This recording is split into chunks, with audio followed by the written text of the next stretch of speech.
Let's do another player profile. This time, Alek Manoah on Fantasy Baseball today in 5.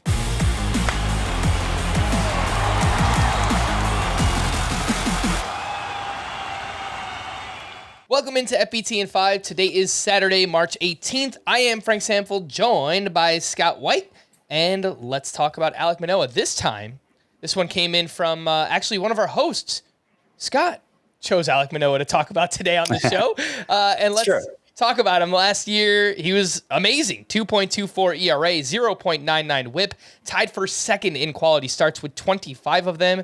He averaged the 5th most fantasy points per game. Scott, with all that being said, the ERA peripherals don't necessarily trust what we saw from Alek Manoah last season.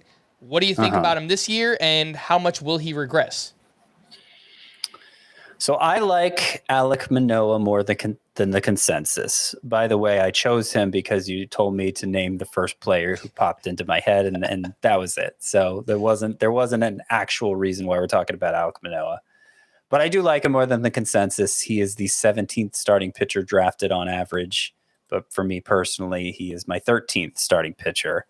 I am willing to go with him as my ace this upcoming season. Certainly he performed like that last year.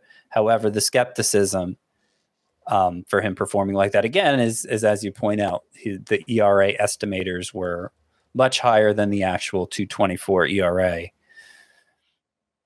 But Alek Manoah has a particular set of skills that I think is well suited for the game, the direction the game is trending. So the juice ball is gone. Fly balls are not as dangerous anymore. They're not as likely to result in home runs anymore. Being a fly ball pitcher is now more of a good thing, I think, than a bad thing, because fly balls that aren't home runs are almost always outs, or very often outs. And Alek Manoah is a fly ball pitcher. He's a fly ball pitcher who induces weak contact. It's a very good combination. And I think a pitcher who profiles similarly to this is Nestor Cortez of the Yankees, who also had a sub 2.50 ERA last year. And also there's a lot of skepticism whether he can do it again.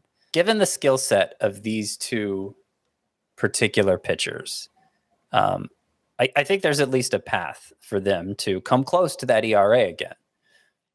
Maybe it doesn't happen. Maybe they end up performing more in line with their xERA, their xFIP.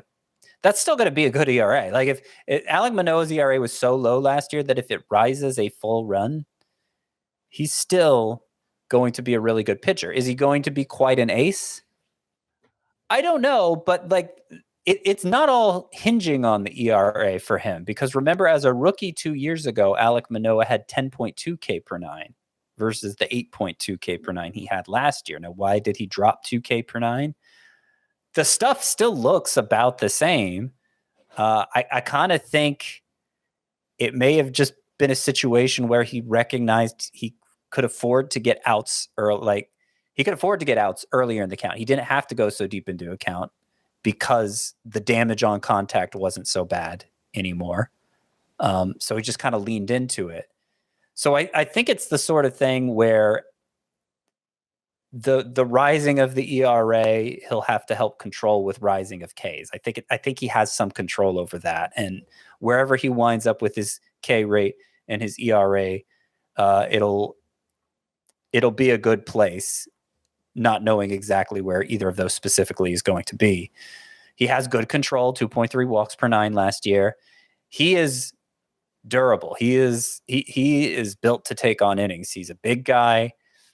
And in his 31 starts last year, only counted up beforehand, I think it was only 4 of the 31 were less than 6 innings. Is that right? Or was it 6?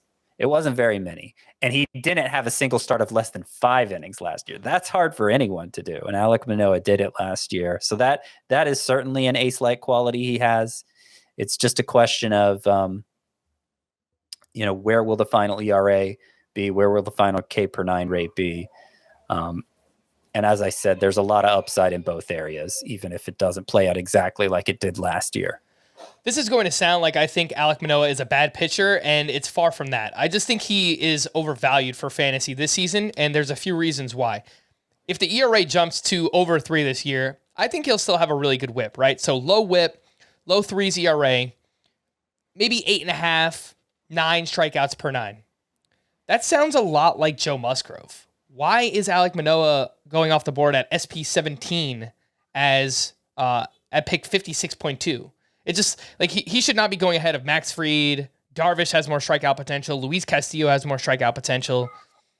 I just think he's going to regress a little bit, and as a result, he might just be a touch overvalued. But he is a workhorse. I agree with that. He pitches for a good team, so there are things to like. Yeah.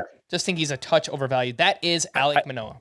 Well, I think that my answer to that would be it feels like you're comparing Alek Manoah's downside to Joe Musgrove's upside. I think there is a scenario where they have similar numbers, but I think it's Joe Musgrove's just normal season. That's like his expectation, right? Is that he pitches to a low 3 ERA, good whip.